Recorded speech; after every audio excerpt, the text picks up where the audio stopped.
Mais cette fois-ci, il y a des serviteurs de Dieu. Oh, nous avons une révélation par rapport. Il y a Mouto Atungi Sarabino Biso comme Kagame. Kagame a taille lokola nzete à combo, mais azo biso mal à l'aise. Alors, pour les biso ba congolais, tu l'auras toujours intercédé to sala nini. Intercédons pour Kagame. Et cette fois-ci, Nzamba yo karape ma bondeli abatu mususu na kuku. Je vois Paul Kagame. Minaona Paul Kagame. Être humilié. Et avoir une humiliation similaire avec le président français. Ya kulinganisha na raisi wa France. Au courant de période électorale au Rwanda. Je voyais Dieu susciter un homme. Minaona Mungu kuamshwa muntu moyo. Je vois Dieu susciter un homme au Rwanda. Mungu anaamusha muntu moyo ku Rwanda. Qui va bouleverser le système politique. Na ule atachanganishwa namna ya kutumika ya siasa ya Rwanda. Va résister à Kagame. Na atapinzana na Kagame. Donc va résister à Kagame. Ule muntu atashinda na atapinzana na Kagame. Bizarrement. Na kwa ya kumchanganisho na Barwande bote na batampenda zaidi ule muntu. Il sortira de nulle part. But atatoka tu fasi ya shipo kuyua. C'est un complot. Inakuya ni mipango. Son humiliation proviendra de la France. Na aya yake tatoka ku inchi ya lugha ya Kimombo. Na vile vile Vont préparer un opposant que eux-mêmes vont protéger. bataleta muntu wa kupinzana ule bo benye batakinga. Écoutez, le Dieu du Congo. Munishikie Mungu wa Kongo anakuwa mzima. Au courant de cette période. Kagame boy, tout la ba prophète. Nzamba lobi nini nanu pona est, nzamba lobi nini pona Kagame. Précision vraiment exacte. Ezaka tozo mona na mikoleko ya kokufa, mais cette fois-ci, nzamba a ressuscité un serviteur de Dieu. Oh ya pesi message. Il y a Paul Kagame. Suite à Paul Kagame et kozala nenge nini, bazo préparer nini et pas encore pour quand même peuple congolais bazwa kimia.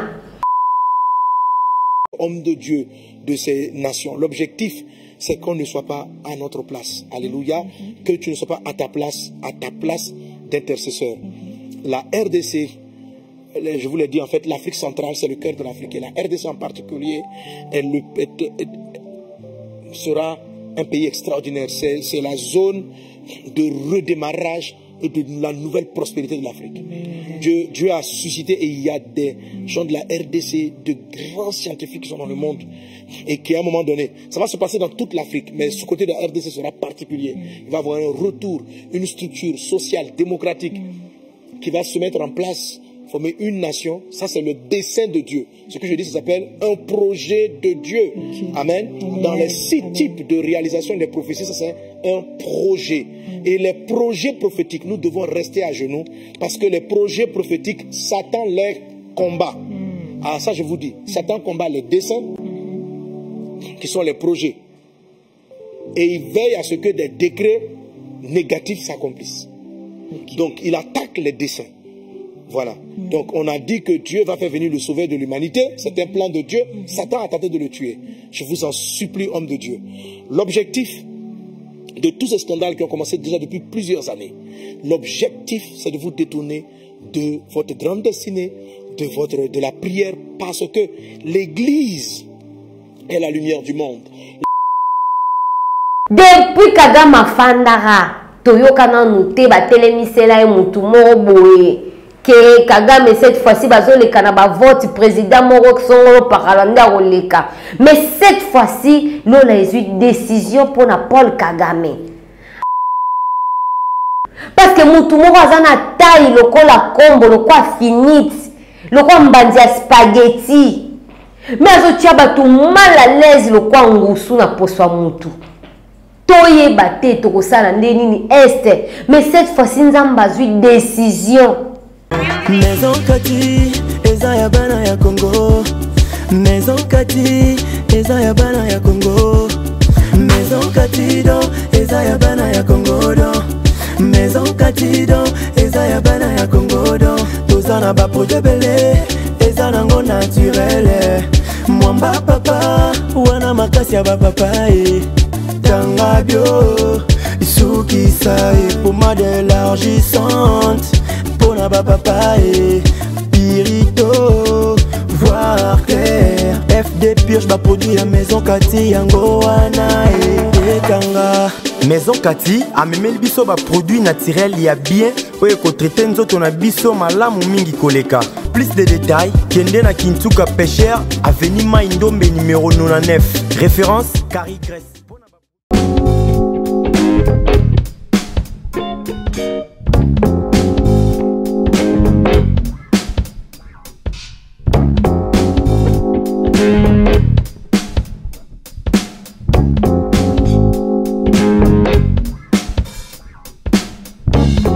Shalom Nabana Nzambe, shalom de partout ici Kabozwami, shalom Naba serviteur comme ma servante de Dieu, shalom na corps du Christ. Nyonso oyelanda rabiso na Katia Nation Puissante Télévision.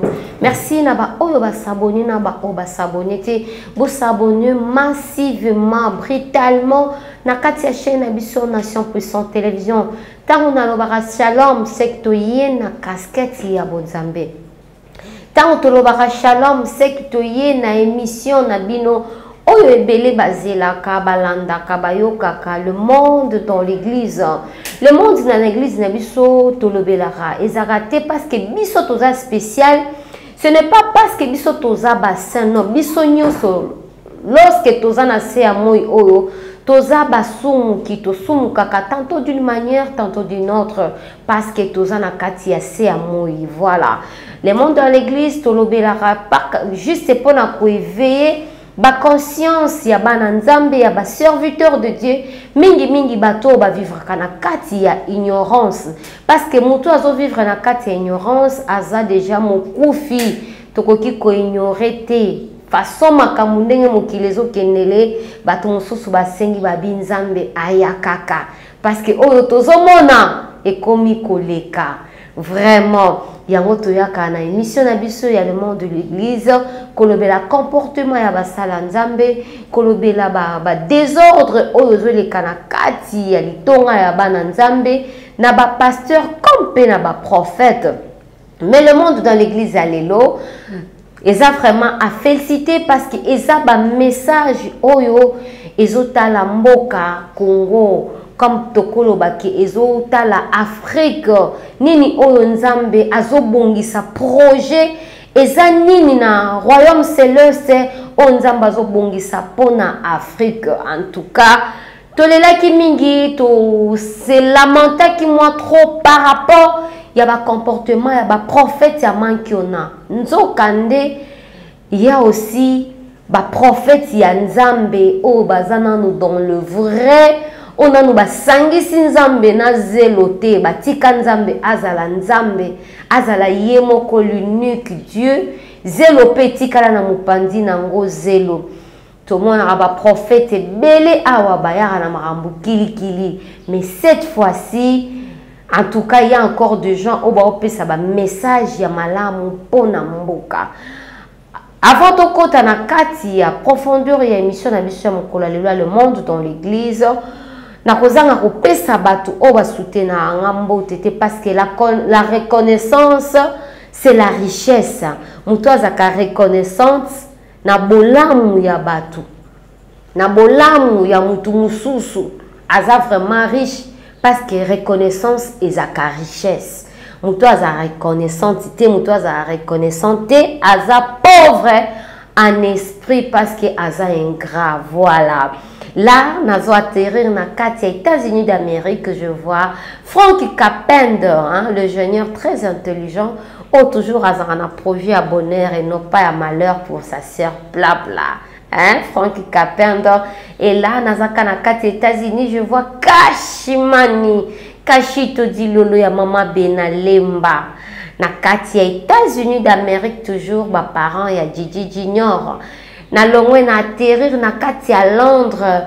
Je vois Jikemba ya mobile à 2 mètres na aspect à bonne année. So monye focha, wow. Pourquoi pas mettre Jagger Maël et Bibende? Toujours na kati à Londres, wana base ya Fatou. Et mettre Jagger Maël à l'obara ya fa. Toko linganda ko elala nzala te. Ata bandundo ezaka na kati bilangana to buka sifi to lia tongo etana. Je vous salue. Je descends encore na kati à Paris, wana na omona Touré Kabila. Na kati à Lyon, je te salue mon frère. Et pourquoi pas toujours na kati à Londres, il y a Didier Pungi, mon vieux de longue date. Sur Nathalie relation à Didier Pungi. Nous avons des arakito koko umela na relation mutumo bobo bana ko solo la bana kala. Si le lobo solo la rakaka. Donc eza grâce ko umela na kati ba relation. Il faut te faire thérapie pour na ba relation oyo et umeli. Ça s'est fait aussi. Que tu beti 2 ans na master, tu beti 5 ans, tu beti 10 ans. Et ça a quitté comme un casse. Merci beaucoup. Tu continues à casser le monde dans l'église. Tout le monde a un prophète et belé awa koya toujours. Eh nazomona kufa ya ba comédien, kingani akeba, tozomona. Mais cette fois-ci, il y a des serviteurs de Dieu. Oh, bazo a révélation par rapport. Il y a muto atungi sarabino biso comme Kagame. Kagame azata ilokola njete ya kombo mais azotia biso mal à l'aise. Alors pour na biso ba congolais tolobara toujours to intercéder to sala nini. Intercédons pour Kagame et cette fois-ci nzamba yo karape mabondeli ya batu mususu na kuku. Cette fois-ci bachepe Kagame na kati ya projet. Bâti na kati ya projet à humiliation que fait nae et coquille parce que trop c'est trop, il y a un temps pour tous. Ndenge Ecclésia c'est le Bible na biso temps na temps ezana likambu nango. En tout cas, nzamba zwa lokumu, nzamba pambola serviteur de Dieu ana. À côté na kati ya réunion céleste, le prophète Gravis que je sonnais en passant, na côté na kati ya réunion céleste, lorsque nous avons ça la réunion, ba programme, ba projet, je n'ai participé qui na moni boye, oui, to lingara boye, to zalara na monotonie, ya ba message te. Il faut que batuba yoka quand même, nzamba lobini ni pona Congo, nzamba lobini ni pona Kagame, pona nga Kagame aza pharaon. Oh, abandaki ko faire souffrir bana Égypte et bana Israël, pardon. Pour nga vraiment Kagame aza pharaon. Mais nzamba lemba qui était apesa qui solution.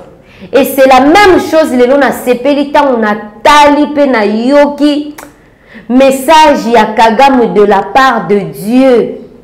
Oh nzamba linga sala na Kagame. En tout cas, je mets nzamba yoka lo sambo ya bana na ye. Souffrance nyonso ezara na dele nango. Souffrance morote etikala éternellement le roi lingwele ya bana sera mobutu. Jamais. Souffrance nyonso ele kaka. Etikala rawana te comme obstacle, non. Kagame boy, tout la ba prophète. Nzamba lobini ni nanu pona est, nzamba lobini ni pona Kagame. Précisément, précision vraiment exacte. Ezaka tozo mona na mikolo koya kokufa, mais cette fois-ci, nzamba a ressuscité un serviteur de Dieu où il a pesi message. Il y a Paul Kagame, suite à Paul Kagame et kozala nenge nini, bazo préparer nini et pas encore pour quand même peuple congolais bazwa kimia. Et parlement céleste, serviteur de Dieu lobby, ba côté le miselae rival, ba côté le miselae mutumo oti dans le néant, a hôtel mais la Kagame pe Kagame ozala milieu à partir ya France, humiliation na ego utakuna. De l'euro nyoso mbunda nyoso bandeko nanga nos abonnés de Nation Puissante Télévision. Ce que mbunda na bo sentir comme lengi. Batu ba komo bina bazo toka bazo ka posa kaka batika te yeba ke mbunda lingi toboka. Parce que l'euro nyoso ezara na limite nango. Voilà, ce sont des serviteurs otolinga. Ko pesa ba message pona mboka pe.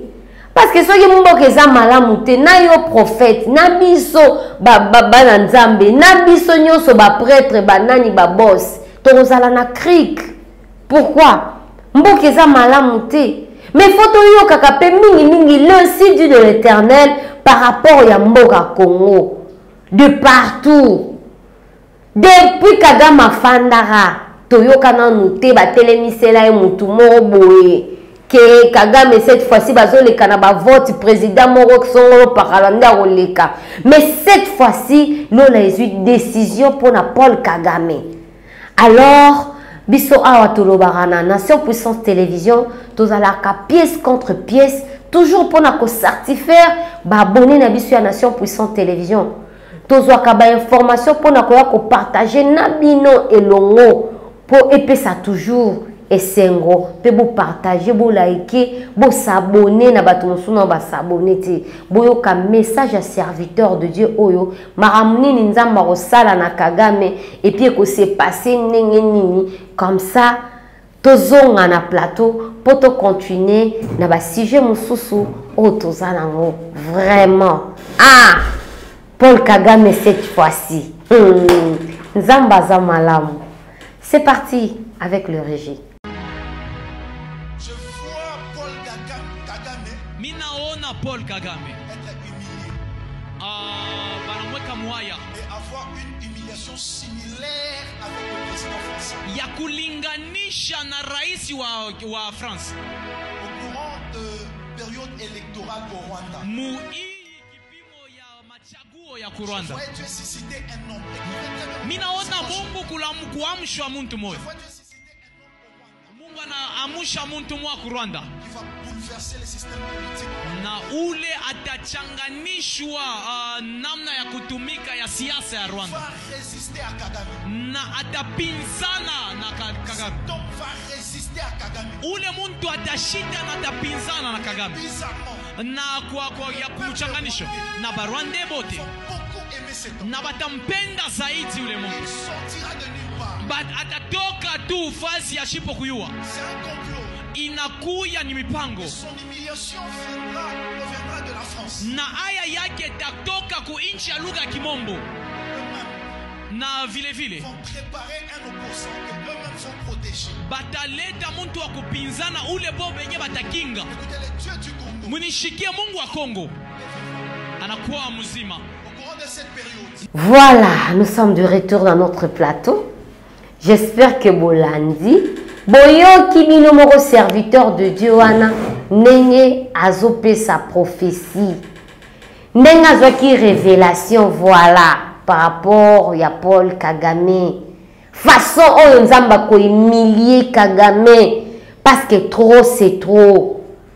Ba famele skoli kita na lola tala. Satan famele likita. Okima et pas nzambo kota retraite. Obelela le miséricorde de Dieu. A kokote la yo a ko intervenir. Si qu'on parlement céleste famele likita humiliation, ça va se passer comment?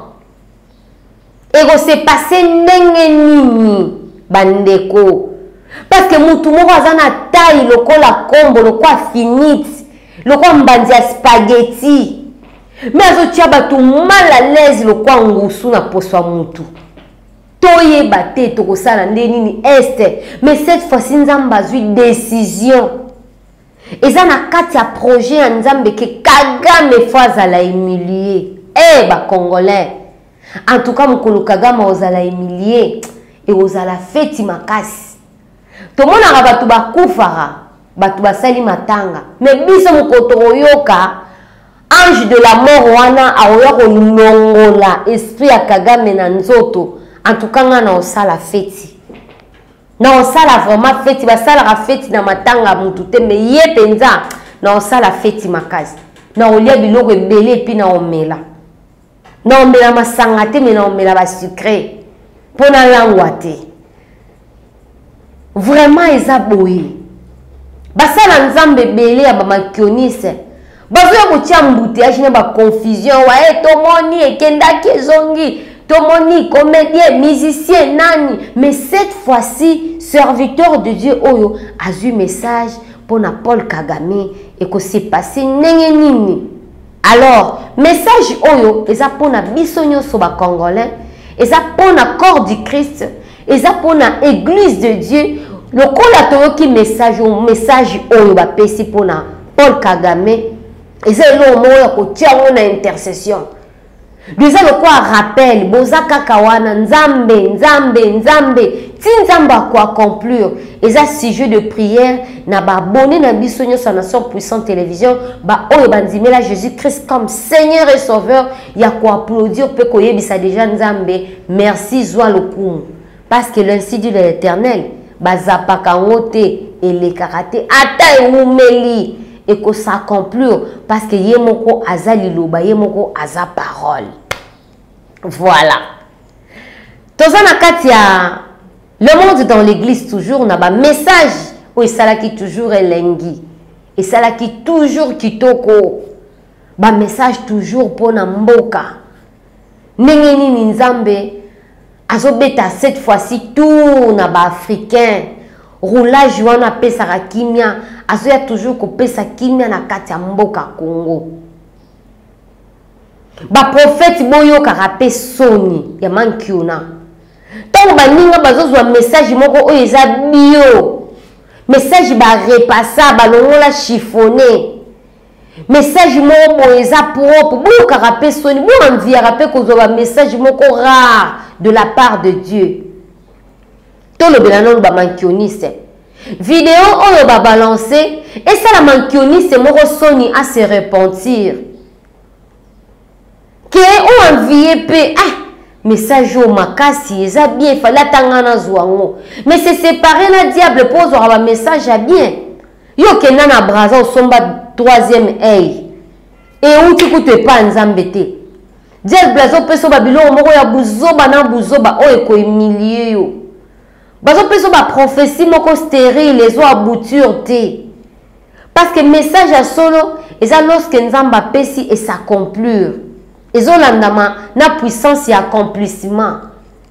Mais tout le monde a manqué c'est de l'eau batonda le koso, ba prophète sur internet. Ce qui a eu coupé sa message, il faut épeler ça toujours flamme. Et puis sa flamme, ce qui est de la part de Dieu. Et puis le binzambe a honoré a opé son raison, a kobimiso mosali a solo, quelle que soit persécution. Mais ça a été un message persécution moko stérile. Pour diable ce banyongio a okote la neyote, aye banenga okote la batute. Taneti prophète a pesi message moko clair. Tant on a un message nabi o eza solo. Parce que lorsque message est kitara, muto azana do ko recevoir ba message ou sentir langage et yeba na langage o eza solo. O ya faux pe oyeba ke eza ya faux selon ba grâce nzamba partager ba mankioniste boyo ka soni bozozo ba message bioté bozozo ba message à propreté pour na Congo bozo tepa kaka boza wana ka ko tepa je bénis encore l'Éternel n'a pas moli les sous le prophète Figence. Nalanaka utaki koleka na nouvelle tendance c'est pas honorable à l'endele que je salue en passant alobaki déjà élection ezalati ngana landai abi élection ezalati bato élection ekozala mais les lots aura conclure en haut que élection ezate l'ainsi dit de l'Éternel et ça na bato nzamba koti sara bango na chambre pesi bango message ya bio pesi na mokili ça conclure. Tous vraiment mingi na besoin il y a ba serviteur de Dieu au ba pesa ba message moko ya solo pour école ça susu kondima na mitema na bana nzambo basi ba lemba parce que bana nzambe belé basi ba décourageant mais ceux qui nzamba suscité ba serviteur de Dieu o ya kafu kondima bana nzambe les susu komata kondima bana nzambe kozala sous réanimé pourquoi ba serviteur de Dieu ba obeta di tikotaki bazo se manifester na vie ya bana batu na vie ya ba brebis comme le Dieu de lit donc le Dieu de lit nzamba tikotaki moto bomoni moto beti manto mai kabwani nzamba bongo voilà to côté na deuxième vidéo na biso toujours na message wana na moni serviteur de Dieu a pesa ki message mingi pour na ba intercesseur que mutu na mutu azala na poste na ye par rapport ya message oyo nzambe apesaki comme peu révélation nzambe apesaki toujours pour na Afrique et mingi basé na kati ya Congo. Bongo nde tozolinga, bongo nde tozosepela nzambe alobi nini pona mboka na biso Congo. Serviteur de Dieu oyo pona deuxième vidéo na biso azosenga mutu na mutu azala na poste na ye ya musala. Pasteur botika ba fitilité, botika ba jeton, botika ba prédication moko boezanga mutu na makolo, cher et comme ici ka ya ba compte rendre, kobeta ba masolo ezanga tina, lorsque mboka ezotoka chaleur ezomata bato bazoyeba basala nini, pasteur kingani na pasteur kingani bazo oya répondre moninga na cher, oya répondre moninga cher. En tout cas, serviteur de Dieu, Oyo, a péci toujours message de la part de Dieu. Ya koloba nini o nzamba lobela qui par rapport à Afrique, précisément na Katia Congo. Qu'est-ce qui va se passer na Katia Mboka Congo? Alobi bien la vidéo Oyo torola tout ensemble na bino que egoleka na Afrique mobimba. Visitation en Afrique mobimba. Mais à kosenga na ba serviteur mosusu na ba intercesseur bazala toujours na poste. Tola na vidéo, il y a serviteur de Dieu oyo façon à passer sous message pour la confortifier mitema na bato bazemba et puis to rozonga sima pour to continuer na commentaire. Merci, c'est parti. Homme de Dieu de ces nations. L'objectif, c'est qu'on ne soit pas à notre place. Alléluia. Que tu ne sois pas à ta place d'intercesseur. La RDC, je vous l'ai dit, en fait, l'Afrique centrale, c'est le cœur de l'Afrique. Et la RDC en particulier, sera un pays extraordinaire. C'est la zone de redémarrage et de la nouvelle prospérité de l'Afrique. Dieu a suscité, et il y a des gens de la RDC, de grands scientifiques qui sont dans le monde, et qui à un moment donné, ça va se passer dans toute l'Afrique, mais ce côté de la RDC sera particulier. Il va y avoir un retour, une structure sociale, démocratique, qui va se mettre en place, former une nation. Ça, c'est le dessein de Dieu. Ce que je dis, ça s'appelle un projet de Dieu. Amen. Dans les 6 types de réalisation des prophéties, ça c'est un projet. Et les projets prophétiques, nous devons rester à genoux, parce que les projets prophétiques, Satan les combat. Ah, ça je vous dis, Satan combat les desseins, qui sont les projets. Et il veille à ce que des décrets négatifs s'accomplissent. Donc, il attaque les desseins. Voilà. Donc, on a dit que Dieu va faire venir le sauveur de l'humanité. C'est un plan de Dieu. Satan a tenté de le tuer. Je vous en supplie, homme de Dieu. L'objectif de tous ces scandales qui ont commencé déjà depuis plusieurs années, l'objectif, c'est de vous détourner de votre grande destinée, de la prière, parce que l'Église est la lumière du monde. L'Église est le sel de la terre. C'est nous l'Église. Donc, lorsque les hommes de Dieu, l'Église, n'est plus en mode éclairage, la Bible dit, si le sel perd sa saveur, avec quoi la lui rendra-t-on? Il ne sait plus qu'être. C'est-à-dire, le sel n'apporte plus ce qu'il aurait dû apporter à la nation. Amen. Je prie Dieu, dans le nom de Jésus-Christ de Nazareth, que l'Église reste focalisée sur l'essentiel et non sur les polémiques. Parce qu'il y en a, il y a des polémiques, il y en aura, mais l'objectif de Satan derrière tout ça, c'est de rentrer dans des débats qui ne sont pas l'essentiel. Que les frères et sœurs, les serviteurs de Dieu, l'Église de Jésus en Afrique et dans le monde se lèvent et disent, Seigneur, que ce que tu as annoncé sur cette nation s'accomplisse. Que tout ce qui est obstacle à la réalisation de cette grande RDC modèle en Afrique, que tout obstacle soit ôté dans le nom de Jésus-Christ. Que tout ce qui attrape le pied de cette nation pour la maintenir dans la pauvreté, dans la misère, dans la confusion, soit brisé dans le nom de Jésus-Christ. Et que nous gardions le cap. Jésus est en ta main. Où est les dirigeants? Priez pour vos dirigeants. Priez pour vos dirigeants. Priez contre la corruption. Voilà, nous sommes de retour dans notre plateau. J'espère bien que Boulandi, Boyoki message, Nengenini et se passer. Balobi mingi awa o ngana Rolanda pour la compréhension nanga.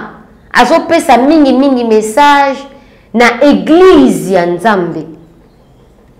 Tozala Babakouk, cela veut dire mutu na mutu azala na poste jusqu'à ce et que s'accomplir. Parce que lorsque nzamba pesa un message diable pe azalaka toujours wana ko veiller pourquoi message s'accomplir te ce qu'on nini salaka que message et s'accomplir ezalaka intercession. On a lundi serviteur de Dieu trop bien, c'est que moi je retenu de ma part. Donc il faut intercéder quand le message est ali, pardon, il faut toujours que ça la présence en Nzambe pour et bana ko s'accomplir. Baroki ko pesa message à mbora. Mais tant ba intercesseur, na ba intercesseuse ya Congo, baza ya konimba. Message wana ekoki kotata bana muke. Mais lorsque tu as un message pour na Congo, to zalaka wana pour na veiller. Na pas mona nzambe ko mona ba mama bakendaki na synagogue. Ici quand nzambe ate asala ba miracle, batandi drapeau ya Congo, bazo intercéder pour na Congo. Et ça la kinga esengo makasi ya koloba il y a encore des gens oh ba bosana ba problème na bango na mboka Congo ba mataka bangomba bakotaka ba retraite ba se sacrifiaka pona nini pona mboka Congo. Na otai koloba na émission eleki na bato bakenda déjà mangengenge ba yebi tozaka na prière pour la nation. Batelemi sa drapeau ya Congo na ngomba mangengenge ezalaka chaque 17h. Ezo kipe église te to sangana rawana. Moi 17h mutu mususu auti na ngomba loboko. Mutu mususu auti na libulu ya basakoli. Bao bakenda mangengenge bayebi. Azo ya mbangu azo mata uti ko s'éloigner kuna eza ngomba mais a s'éloigner lisusu. Akena loboko na libulu ya basakoli. Omo nazo mata mbangu azo ya fungoli kutu nanu gente azwi kiti afandi. Ole kimbangu bete nazo participer na mboka na prière pour la nation. Bato bazaka na ngomba bayebi yango. Donc ezana na bato oyo ba intercédera pour na Congo. Alors, message oyo eza pona bana nzambe nyonso pe ba serviteur de Dieu tout de partout ici ka bozali. Toyebi ke na poto ba kombataka kate ya ba voyou nde bazalaka o ba betaka batu o ba landaka batu bambangu non. Toza pe na ba kombata o baza na endurance na présence en Nzambe na kati ya mboka poto. Message oyo to lancer vidéo oyo to landi ensemble na bino ba abonné na biso ya Nation Puissance Télévision. En tout cas, éveiller conscience na biso ya kozala toujours na intercession pour na Congo. Tozala toujours wana. Et ça na ba misusu alingi a prier a fini ki drapeau ya mboka à se présenter de Amizipi à présenter nde mboka na ye Congo. Intercédons pour le Congo. Cette fois-ci, nzamba talisi projet na ye pour na Congo. Atalisi na no projet na vidéo ya liboso pour na humiliation ya Kagame na kati ya Rwanda ba hotelemela epe babi mutu wana ko uta nulle part ako s'imposer kaka na vidéo ya liboso bolandi serviteur de Dieu na lobby ba Rwanda ya Rwanda ba rolinga mutu wana ko ya makasi ke Paul Kagame donc Kagame ozala humilié. Et na deuxième vidéo visitation eza pona Congo tokolongwa na ba miyibi ya ba ministre na kati ya mboka na biso nzamba kolongola bango nzamba kolongola ba kulu na cravate bao babundaka na parlement banikani makofi nzamba kolongola ba ministre bamelaka zododo balalaka kuna na parlement bakolongola bango nzamba kolongola batu oyo bayibaka ba premi ya batu mususu na kati ya société na kati ya mboka Congo bakolongwa parce que balobi nzamba azotalisa stabilité ya finance na kati ya Congo ndenge tobenga ngo mboka elengi na licho nzamba lobi ekozala mboka elengi ya solo okanisi mutu mususu azoloba na ndenga licho kanisi azo humilier mboka elengi nzoka nde azo sakola ke eza pe mboka elengi ya solo eza lokuta te nzamba ko changer maramu nyonso. J'espère que bolandi mais condition moko o eza ke nous devons prier, nous devons intercéder. Il faut que ça toujours wana yango na sepelaka na frère mingi ayemba Nzembo Ndoto, le pasteur Bali Bambi. Oye kolati sandoto nzoto eza selo sambo. Oye kolati sandoto nzoto eza se molimo. Donc message ba pesi pona Congo. Oye kolati sango nzoto bien. Eza kaka intercession. En tout cas, je bénis l'Éternel. Comme on a deux serviteurs de Dieu, oyo ba eko pesa lisusu message. Koto ba pesa libiso kalikili ya Kagame, projet nzamba olinga millier Kagame. Koto ba pesa biso position, ndenge nini bazolongolela biso miyibi nyoso batoni na gouvernement. Nzamba malamu. Nzambe amalamu akosaka te. Oya lobi yango akokisaka parce que ça bolingo. Vraiment le monde dans l'église. Lelo vraiment le monde de l'église na biso tozala ki ko balancer les bino ba vidéo kaka ya ba mankioniste té. Prophète mo bisinga ta nga chaîne na bino na monya ngoza na ba abonné belé té. Nga na linga ba abonné belé parce que nga na linga so na sali émission na zo ba retomber. Excusez nga ma sœur. Biso to linga ra chaîne o eza na visibilité eza na makambo. Ah! Ba serviteur de Dieu alléluia. Okamwisa nga makasi. Do yoso ki chaîne eza na ngona bato malonga te awa na Goliath.